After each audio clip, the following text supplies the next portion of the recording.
ओम नमः सिद्धेभ्यः। ओम नमः सिद्धेभ्यः।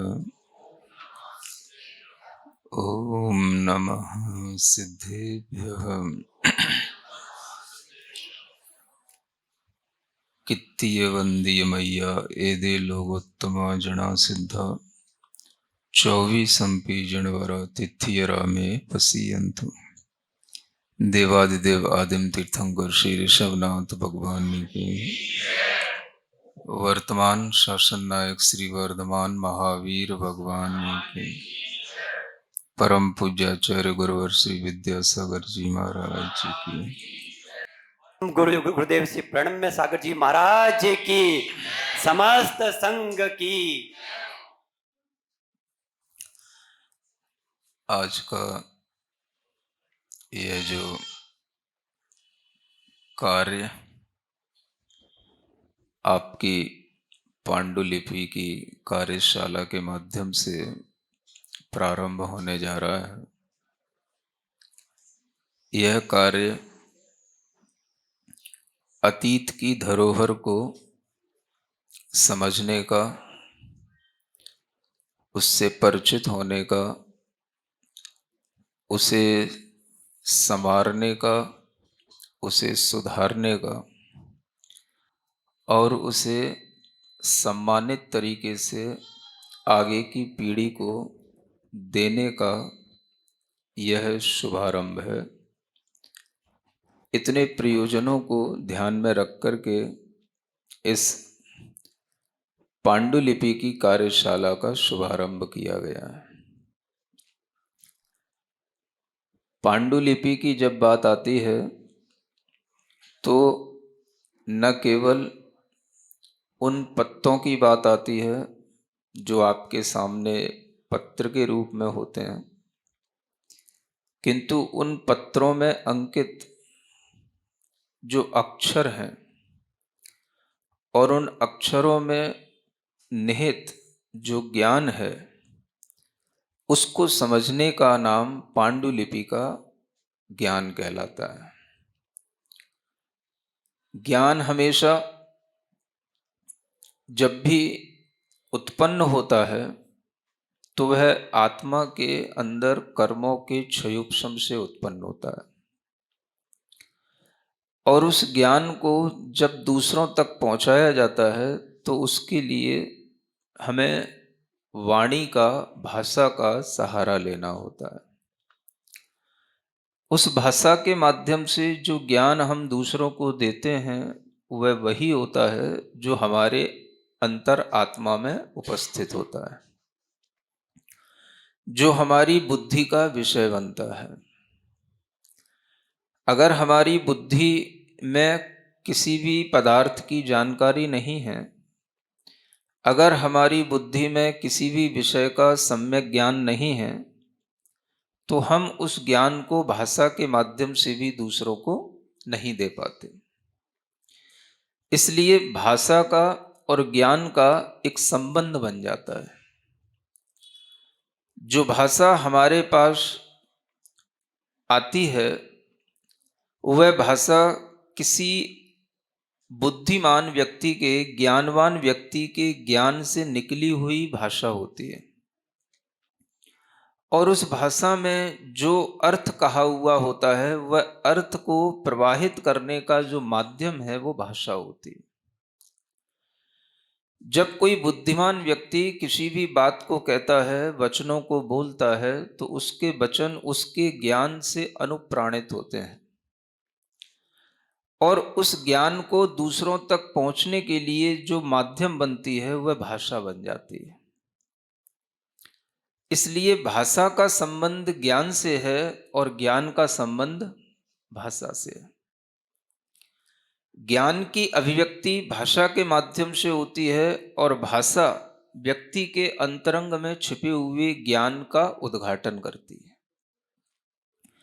यह भाषा और ज्ञान की उपयोगिता हमें प्राचीन शास्त्रों के पठन पाठन से समृद्ध होती हुई प्राप्त होती है। जब हम प्राचीन पांडुलिपियों को देखते हैं उनका अध्ययन करते हैं, तो हम अपनी भारतीय ज्ञान परंपरा में छिपे हुए जो तत्व हैं उनको समझने के लिए जागृत होते हैं। और यह कार्य जागृत व्यक्ति ही कर पाते हैं। अधिकतर लोगों के लिए बनी बनाई सामग्री को उपभोग में लाने की भावना रहती है। अधिकतर लोग हर तरह की सुविधाओं को प्राप्त करके कोई भी कार्य को करने के लिए अपने आप को तैयार पाते हैं। ऐसे बहुत कम लोग होते हैं जो मेहनत करके सामग्री जुटा करके और उसका संयोजन करके दूसरों के लिए प्रस्तुत करते हैं। वो लोग बहुत कम होते हैं। जैसे घर में रहने वाली माँ और पिता बच्चे के लिए इसी तरह का कार्य करके बच्चे को पालन पोषण करते हैं और उसे पुष्ट बनाते हैं। पिता का कार्य घर में सामग्रियों को लाने का होता है। सब्जी, अनाज, कोई भी धन धान्य आदि पदार्थ ये सब लाए जाते हैं और माँ उनका संयोजन करती है। कितना अन्न कब निकालना है, कितना बनाना है, कौन सा आज हमें सब्जी बनाना है, कितने पदार्थों को किस में मिलाना है, किस तरह का मसाला बनाना है, और ये संयोजना इस तरह से बन जाए कि घर के लोगों को जब वे दी जाए तो उन्हें एक प्रसन्नता का भाव आए। ये सारी मेहनत कौन करता है? पिता और माँ करते हैं और बच्चे उसका उपभोग करते हैं। और उन बच्चों के लिए भी उपभोग करने के बाद ये पता नहीं रहता कि इसके पीछे कितनी मेहनत हुई है। इसी तरह से कोई भी कार्य जब आपके सामने आता है तो उसके पीछे एक मेहनत होती है।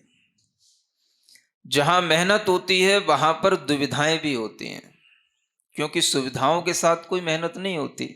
मेहनत हमेशा दुविधाओं के साथ होती है। और जब हम दुविधाओं में भी मेहनत करते हुए आगे बढ़ते हैं और उसका परिणाम अच्छा निकाल करके सामने रखते हैं, तभी आज की पीढ़ी आकर्षित होकर के उसको ग्रहण करती है और उसे अपने भोग्य का विषय बना लेती है। ठीक इसी तरह से जो प्राचीन आचार्यों की ज्ञान की प्रक्रियाएं हैं, विविध विविध विषयों पर उनका जो ज्ञान है, जो पांडुलिपियों के माध्यम से हमारे पास तक है, लेकिन उस ज्ञान को हम उसी तरह से उपयोग में नहीं कर सकते जैसे कि घर में अनाज रखा हो, घर में अग्नि जलाने के साधन भी हों, घर में सब तरह के मिर्च मसाले बनाने के साधन भी हों और मिर्च मसाले भी हों, लेकिन बच्चे को मतलब सिर्फ पकवान से रहता है, व्यंजन से रहता है। उन सबकी संयोजना करना, उसमें से महत्वपूर्ण तथ्यों की जानकारी रखते हुए उन्हें बाहर निकालना, जो लिपि है उस लिपि का भी ज्ञान होना और उस ज्ञान के माध्यम से उसकी भाषा का भी ज्ञान रखते हुए उस भाषा को ज्यों का त्यों निकाल करके उसे अर्थ के साथ प्रस्तुत करना और उसे एक पुस्तक के रूप में, आकर्षक पुस्तक की जिल्द के रूप साथ में, एक उसे अच्छे प्रकाशन के साथ में पढ़ने योग्य सामग्री के रूप में सामने प्रस्तुत करना, ये सब कार्य उसी तरह से कठिन है जैसे एक माता पिता के लिए भोजन बनाने के लिए इतनी सामग्रियों की संयोजना करना कठिन होता है। और जब वह सब कार्य होने के बाद में एक ग्रंथ सामने आ जाता है तो वह बच्चों के लिए जिस तरह से आकर्षण का केंद्र बन जाता है, ऐसे ही वह ज्ञान भी ग्रहण करने के योग्य बच्चों के लिए, यानी आगे आने वाली पीढ़ियों के लिए, वह ज्ञान ग्राह्य हो जाता है। सुन रहे हो ना? ये सब इसलिए कहा जा रहा है, जो आप आज करोगे वही कल का भविष्य होगा। और वही अगली पीढ़ी के लिए काम आने वाली चीजें होंगी। आज की आपकी मेहनत, वह मेहनत उसी तरह से होती है जैसे माता पिता को एक रोटी बनाने के लिए मेहनत करनी पड़ती है। सुन रहे हो? ऐसे ही एक किताब को संपादित करके उसे एक किताब के रूप में लाने के लिए भी इसी तरह की मेहनत करनी पड़ती है। और ये मेहनत जिन लोगों ने की है वो जानते हैं, और इस तरह की मेहनत हम भी कर चुके हैं। पांडुलिपि से या प्राचीन लिपि से जिस ग्रंथ को पुस्तक के रूप में नहीं लाया गया, इस तरह के पुस्तकों का भी एक ग्रंथ का संपादन सबसे पहले हमने प्रवचन सार की सरोज भास्कर टीका का संपादन किया, जो प्रति सिर्फ कारंजा की लाइब्रेरी में थी, और वहां से उसको किसी भी तरह से मुझे उसकी उपलब्धि हुई, और उसके बाद में उसको अपनी भाषा में उतारना, लिखना, फिर उसका हिंदी अनुवाद करना और गाथाओं को सही ढंग से समायोजित करके उसको प्रकाशन के योग्य बनाना, ये प्रक्रिया इतनी ही लंबी होती है जैसे घर में एक रोटी बनाने के लिए बहुत कुछ चाहिए पड़ता है। सुनते हो? और जब ग्रंथ हाथ में आ जाता है तो लगता है हाँ, ये भी है, ये भी आचार्यों की कृति है। हम तो समझते थे अभी तक केवल प्रवचन सार पर आचार्य अमृतचंद जी की और आचार्य जयसेन जी की टीका, आचार्य प्रभाचंद्र जी की भी टीका है, सरोज भास्कर टीका। सुन रहे हो? तब आने वाली पीढ़ियों के लिए वह एक उपलब्धि बन जाती है, वह ज्ञान भी भोग्य हो जाता है। ये भी भोग्य विषय है, ज्ञान को भी भोग्य कहा जाता है। जैसे भोजन भोग्य होता है, ऐसे ही ज्ञान भी भोग्य होता है। ज्ञानियों के लिए ज्ञान की वस्तुएं अच्छी लगती हैं, उन्हें नई नई व्यंजनाएं, नए नए ग्रंथों के माध्यम से, नई नई टीकाओं के माध्यम से, नई नई व्यवस्थाओं के माध्यम से जब उनके सामने ऐसी ज्ञेय वस्तुएं आती हैं तो ज्ञानियों को इसी ज्ञान में रमण करना अच्छा लगता है। तो ये भी एक भूख होती है। इस तरह की भूख पैदा करना भी काम की होती है। इस तरह की भूख सब में नहीं होती, लेकिन उसे कई बार भूख भी उत्पन्न की जाती है। जब लगता है बच्चे को कि इसे रोटी खाने की भूख नहीं है, तो इसे रोटी खाने की भूख भी पैदा कराई जाती है। और वह भूख पैदा करना सबसे बड़ी चीज होती है। सुन रहे हो?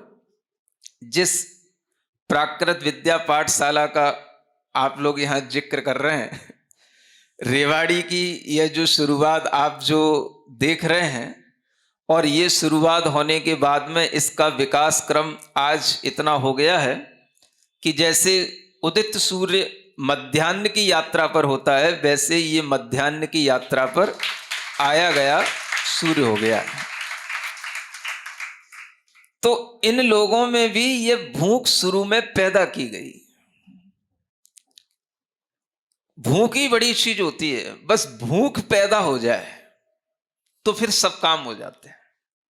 जिसको भूख लगी होगी वो रोटी ढूंढ लेगा, नहीं बनी मिलेगी तो बनवा लेगा, बनाने वाला बनाएगा नहीं तो भी बार बार कह करके बनवा लेगा।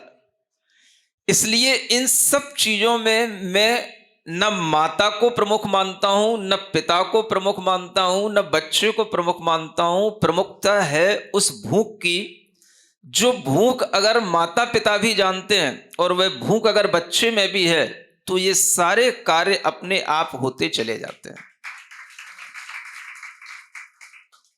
इसको बोलते हैं ज्ञान की पिपासा। क्या बोलते हैं? यह ज्ञान की पिपासा होना, ये एक अपने आप में बड़ी चीज होती है। जिन लोगों में इस तरह की पिपासा होती है वह अथक प्रयास करते हैं। अथक प्रयास का मतलब क्या होता है? अथक परिश्रम, अथक प्रयास। अथक माने जानते हो? अच्छा, इसका मतलब है आप प्राकृत भी जानते हो और आप बोली भाषा का अर्थ भी जानते हो। थके बिना परिश्रम करो। ये थके बिना जो परिश्रम होता है, भाई परिश्रम करेंगे तो थकेंगे नहीं, परिश्रम करते हुए भी थकेंगे नहीं। ये जो अथक प्रयास कहलाता है, ये प्रयास इसी तरह की भूख से होता है, इसी तरह की पिपासा से होता है।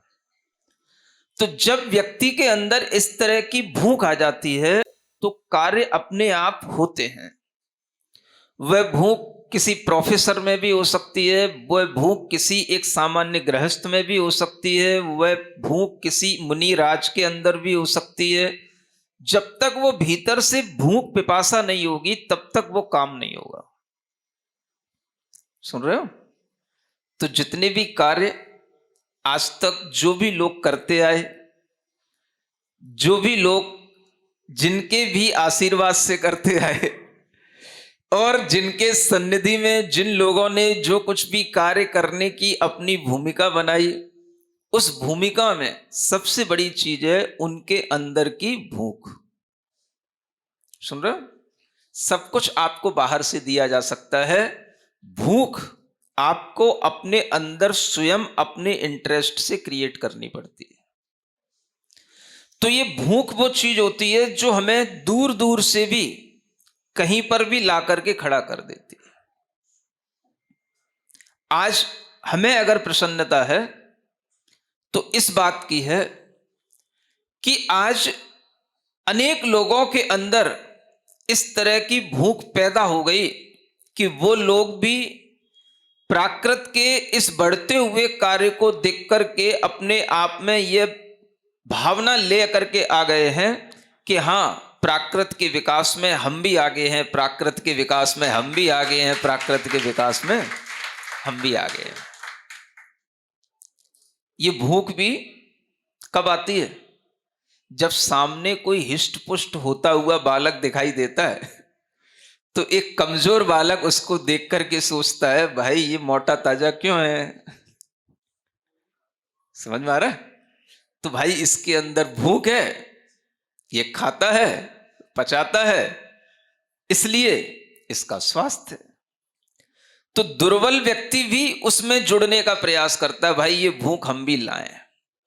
तो आज अनेक लोग इस प्राकृत के विकास में आगे आए, उनके अंदर भी एक भूख जागृत हुई, उनने भी कुछ ना कुछ अपने तरीके से प्राकृत को आगे बढ़ाने का कार्य किया।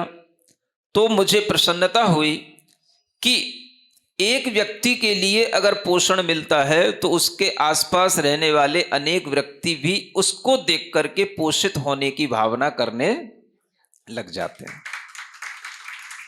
ये सबके पोषण के लिए अच्छी बात है और ये होना चाहिए। इस तरह का ये पोषण करते करते, जब की बात बता रहा हूं, जब कहां से शुरुआत करूं, क्या कहूं आपसे, ये भूख पैदा करना बड़ा कठिन काम था। इसको पैदा करने के लिए सबसे पहले हम लोगों को पढ़ाते थे, बुलाते थे, 4-4 लोगों को अपने पास बिठा करके उन्हें शिक्षा देते थे और फिर कहते थे अब मैं कितनी दूर कितने दिन तक किसी स्थान पर रुकूंगा। जब जाना होता था तो कहते थे भाई इसको आगे पढ़ाते रहना। सुन रहे हो? लेकिन मैं देखता था मेरे जाने के बाद बोर्ड रह जाते थे लगे हुए, लोग आना बंद कर देते थे। तो मैं सोचता था ये क्या हो रहा है? भूख थोड़ी देर उत्पन्न होती थी, जब तक हम उस स्थान पर रहते हैं तब तक लोग पढ़ने आते हैं, फिर जाने के बाद में कौन पढ़ाने वाला, कौन पढ़ने वाला। इस तरह से भूख पैदा करने के लिए जो हमारे अंदर एक भूख थी, और उस भूख पैदा करने में अनेक लोगों के प्रयास करने के बाद हम असफल रहे। सुन रहे हो? आप कई स्थानों पर जाओगे, इधर कहीं भिंडर की साइड, उदयपुर की साइड आपको बोर्ड लगे हुए मिल जाएंगे आज भी। लेकिन ये बेटी वहां से आई उदयपुर से, इससे पूछना कि जब मैं उधर की तरफ था तो कैसे पढ़ाता था, कितना प्रयास जगह जगह गांव गांव में जाकर के भी वहां पर पाठशाला खुलाने का करता था, लेकिन उन सबका कोई भी एक जो प्रतिफलन आना चाहिए था, जिसकी मैं अपेक्षा करता था, वो नहीं दिखाई देता था। सुन रहे हो? तो लगता यह था कि प्रयास तो किया जा रहा है लेकिन उसका प्रतिफल सामने नहीं आ रहा है। तो कहीं ना कहीं उस प्रयास को एक नया मोड़, एक नई दिशा देने की जरूरत है, ये विचार भी आता था। और उसी के तहत जब ये सामने आया कि इस तरह की जो ऑफलाइन पाठशालाएं हैं जिन्हें हम चलाना चाहते हैं, ये तो सक्सेस नहीं हो रही हैं। आजकल लोग तो मोबाइलों पे झूम रहे हैं, समझ आया? लोग व्हाट्सएपों पर लगे रहते हैं।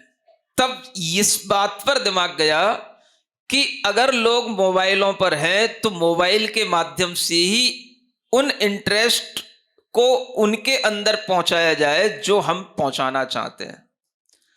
तब ये मोबाइल से ऑनलाइन पाठशाला की व्यवस्था तब ये शुरू की गई, और ये व्यवस्था जब सुचारू रूप से चलने लगी तब जाकर के ऑफलाइन पाठशाला की व्यवस्था बनी। समझ में आ रहा है? मैं आपको ये बताना चाहता हूं, किसी भी कार्य के पीछे की परिश्रम की जो भूमिका होती है वह कई बार असफल सी ही होती है, लेकिन फिर भी वह कहीं ना कहीं सफलता के लिए एक प्रयास होती है। और इसी प्रयास के फलश्रुति है कि आज प्राकृत के नाम पर कोई भी गोष्ठी कभी भी किसी भी समय पर करने के लिए मैं कह दूं तो लोग तुरंत तैयार हो जाते हैं और आ जाते हैं। अब मुझे नहीं कहना पड़ता, अब लोगों में भूख इतनी आ गई है कि वो हमसे पूछते हैं, महाराज कौन सी डेट पर ये कार्य कर लिया जाए। तो खुशी होती है कि चलो बच्चों में भूख इतनी बढ़ गई है कि अब वो पूछने लगे कि मुझे रोटी चाहिए। आपका कब सानिध्य मिलेगा, किस डेट में यह कार्य कर लिया जाए, तो उनको डेट निकाल करके दे देते हैं। बाकी का काम वह बच्चे लोग खुद कर लेते हैं, हमें कुछ नहीं अब करना पड़ता, क्योंकि हमें जो करना था वो हमने बहुत पहले कर लिया। इसी श्रृंखला में जब ये बच्चे बड़े हो गए, सब एमए करने लग गए, सब पीएचडी के लिए तत्पर होने लग गए। अब पीएचडी करने के लिए एक जो बड़ी चीज है वो यही है। अब पीएचडी करने में भी कई तरह की समस्याएं सामने हैं, उनका भी समाधान धीरे धीरे करने की कोशिश की जा रही है। पीएचडी करने वालों को भी शुरू में अभी बहुत सारी समस्याएं आ रही हैं, लेकिन वो ये समझें कि यही समस्याओं का समाधान करके जो आप सीढ़ियां बनाएंगे, आने वाले लोगों के लिए वही सीढ़ियां काम करेंगी जिस पर चल करके लोग अपने शिखर पर पहुंचेंगे। तो हमें हमेशा यही समझना चाहिए, जहां पर रास्ते नहीं होते हैं वहां रास्ते हमें बनाने पड़ते हैं, बनाने में मेहनत होती है। आज आप जिस ऊंचाइयों पर हैं वो रास्ते भी बनाए गए हैं, और पीएचडी करने के लिए भी जो आज दिक्कतें हैं अनेक स्थानों पर, यूनिवर्सिटियों को लेकर, उनके गाइडों को लेकर, वो सब भी धीरे धीरे सॉल्व होंगी। बस आप हिम्मत ना हारें, आप प्रयास करते रहें। और उन्हीं प्रयासों में दो तरह के प्रयास हैं, एक तो पीएचडी कहां से करना, किसकी गाइडेंस में करना, और तीसरा है कि वह किस विषय पर करना। इन विषय पर करने वाली जो बात है वो बात आपके लिए यहां पर कार्यशाला के रूप में उपस्थित है ना। इतनी चर्चा में ये मुख्य बात जो भूमिका बनाने के बाद है, इसी को कहते हैं निक्षेपों का ज्ञान, है ना, कि हम क्या चाह रहे हैं। तो पीएचडी हम किन विषयों पर करनी चाहिए, उन प्राचीनतम ज्ञान के भंडारों में जो पांडुलिपियां हैं, उन पांडुलिपियों को देखना, पढ़ना, समझना, उन पर कार्य करना, ये आपके लिए एक सुचारू रूप से होने लगे, है ना। उनको पढ़ने लिखने में, उनका प्रयोग करने में आपको कठिनता ना आए, इसलिए ये वर्कशॉप यहाँ पर आयोजित की गई है। तो ये भी अपने आप में एक अच्छी पहल है। यहाँ पर आप ऐसे स्थान पर बैठे हैं ये बहुत ही ज्ञान की समृद्धि का केंद्र है जिस स्थान पर आप यहां बैठे हैं। आपको शायद इस स्थान से परिचय नहीं होगा। इस स्थान के कोई कमेटी के लोग हैं यहाँ? ये श्रीपाल जी हैं, सर्वे सर्वा यहाँ पे। अच्छा, धनपाल जी, हाँ धनपाल जी नाम है इनका, हाँ अच्छा धर्मभूषण जी।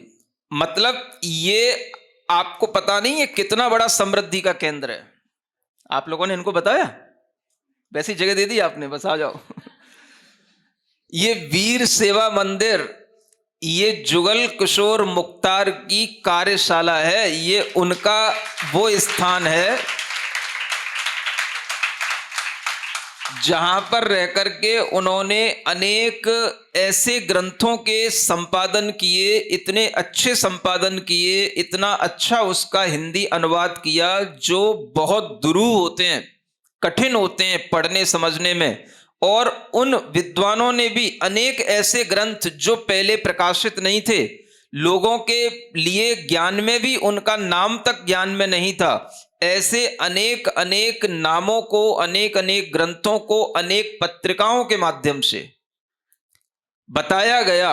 और फिर लोगों ने उन पांडुलिपियों को प्राप्त करके उस कार्य को किया। अनेक तरह की ग्रंथों की समीक्षाएं लिखे जाने का कार्य ऐसे इस स्थान पर रह करके होता था। इसका नाम है वीर सेवा मंदिर। क्यों? सही कह रहा हूं ना? जब पहले मैं यहां आया था तब यहां पर कार्य चल रहा था इस बिल्डिंग को, इस हॉल को बनाने का। समझ आ रहा है ना? ये लाइब्रेरी इतनी समृद्ध है जुगल किशोर मुख्तार जी की। मेरी भी इच्छा थी कि मैं इस लाइब्रेरी को देखूं, यहां पर रुकूं, और यहां पर भी कुछ मुझे कुछ ऐसा, कुछ खजाने में से जब कुछ ना कुछ मिल जाता है तो बड़ा हर्ष होता है कि चलो कुछ नया मिल गया, ऐसी चीजें ढूंढूं। आप यहां बैठे हो, यहां पर भी आपको अनेक ऐसे ग्रंथ मिलेंगे। वो ग्रंथ आज प्रकाशित रूप में होंगे लेकिन अत्यंत प्राचीन भी होंगे। दूसरी तरफ आप जाएंगे धर्मपुरा में, वहां नया मंदिर है और भी मंदिर हैं, वहां पर अनेक पांडुलिपियों का भंडार वहां पर व्यवस्थित है। सुन रहे हो? मैं धर्मपुरा के उन लोगों को जो यहां बैठे हैं, जो मुनीष वगैरह, इनसे कहना चाहूंगा कि जो वहां के अधिकारी लोग हैं, अधिकारी का मतलब जो उन पांडुलिपियों को अपने अधिकार में रखते हैं, उन लोगों को यहां आमंत्रित करना चाहिए, उन लोगों को यहां बुलाना चाहिए। उनको समझ में आए कि पांडुलिपियों का क्या महत्व है। यद्यपि वो लोग दे देते हैं, अच्छे हैं। अभी एक बच्चे को एक छंद विद्या पर काम करना था, उसे पांडुलिपि की आवश्यकता थी। वो यहीं पर है? अच्छा, यही है। तो वह कई वर्षों से परेशान था और इस मंदिर में आ भी चुका था, लेकिन इस बार आया तो उसे आसानी से वो चीजें उपलब्ध करा दी गई और उसे 2 घंटे के प्रयास से पांडुलिपि मिल गई। अब उसका रिसर्च वर्क आगे बढ़ जाएगा।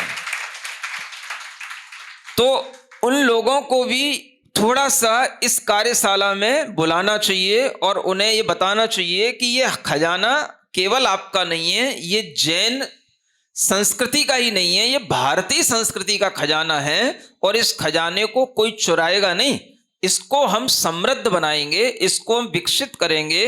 डिजिटलाइजेशन के माध्यम से ये ज्ञान सबके पास तक पहुंचेगा। आपका खजाना आपके पास रहेगा, लेकिन ज्ञान जब सबके पास तक पहुंचेगा तो उसकी उपयोगिता और बढ़ेगी। इस तरह की एक मानसिकता बनाए रखने के लिए ऐसी कार्यशालाओं में उन लोगों को भी आमंत्रित करने का एक कार्य बनता है। और वो लोग यहां होंगे तो उन्हें गर्व होगा कि हमारे पास भी इतनी अच्छी चीजें हैं। तो इन्हीं लोगों को वह आमंत्रित करेंगे और वहां पर उन पांडुलिपियों को आप देखेंगे तो आपके लिए यहां पर जो थ्योरी पढ़ाई जाएगी उसका प्रैक्टिकल करने के लिए बगल में ही धर्मपुरा के मंदिर आपके लिए प्रयोगशाला के रूप में है। तो इन खजानों की आप उपयोगिता समझेंगे तो उससे ही आपको समझ में आएगा कि इस कार्यशाला का क्या महत्व है।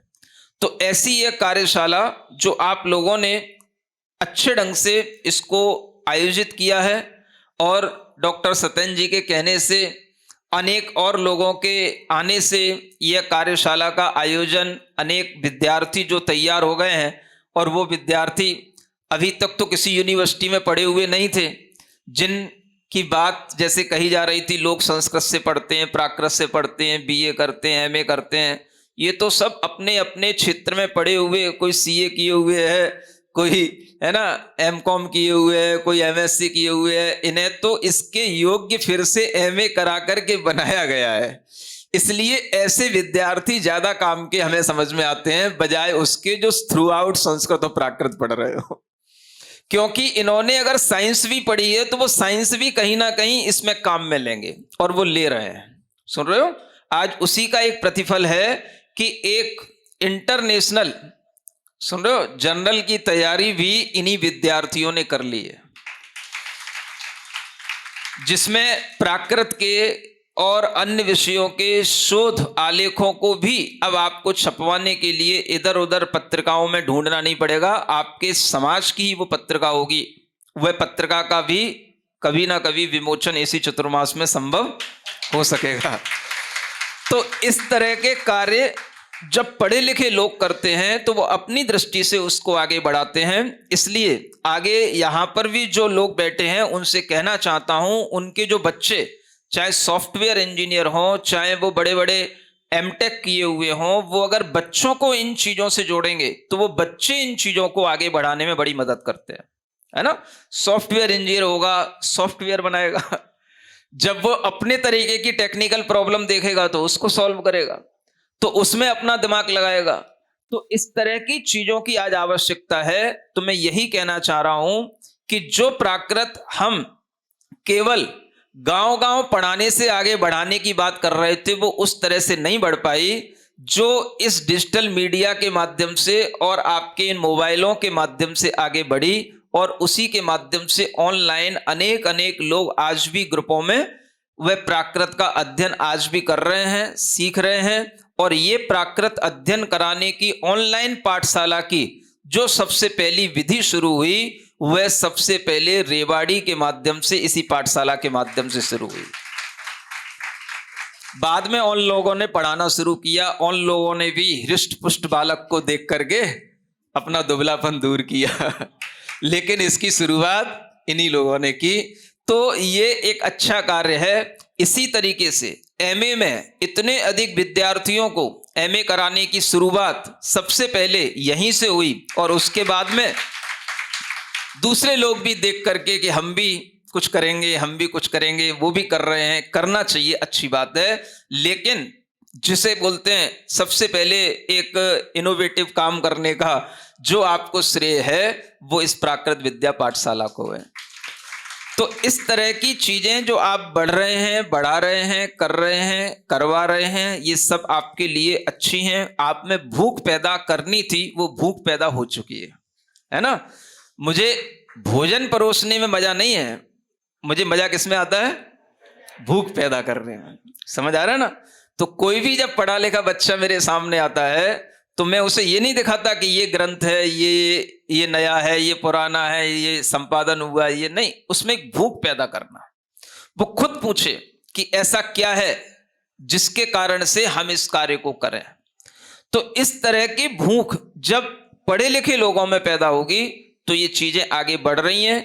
आज प्रधानमंत्री जी इस बात को बोल रहे हैं, तो ये भी एक आप लोगों के लिए एक अच्छा समय कहा जाएगा कि भारत की सरकार भी आप लोगों के साथ में है, और जो आपने पृष्ठभूमि अर्जित की है उसी पृष्ठभूमि को और आगे बढ़ाने के लिए भारत सरकार भी आपका सहयोग कर रही है, आपके साथ में आगे बढ़ रही है। ये सब अपॉर्चुनिटी को आप अच्छे तरीके से, है ना, इसका उपयोग करने के लिए अपना मन बनाए, और ये जो भारतीय ज्ञान की परंपरा है इसको विकसित करने के लिए और भी बहुत से कार्य आपको भविष्य में करने हैं।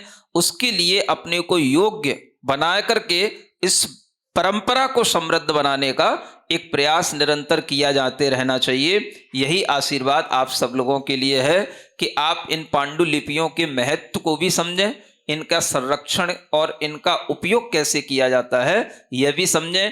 प्राकृत के विषय में बहुत सारी बातें तो आप पहले भी सुनते आए हैं, अभी यहाँ पर पांडुलिपियों की बात है तो उसी को ध्यान में रख करके इस कार्यशाला को आगे किया जाएगा, और हम भी कोशिश करेंगे कि ज़्यादा से ज़्यादा यहाँ पर हम भी थोड़ा सा बैठ पाएँ। ठीक है, बोलिए देवाधिदेव महावीर भगवान की।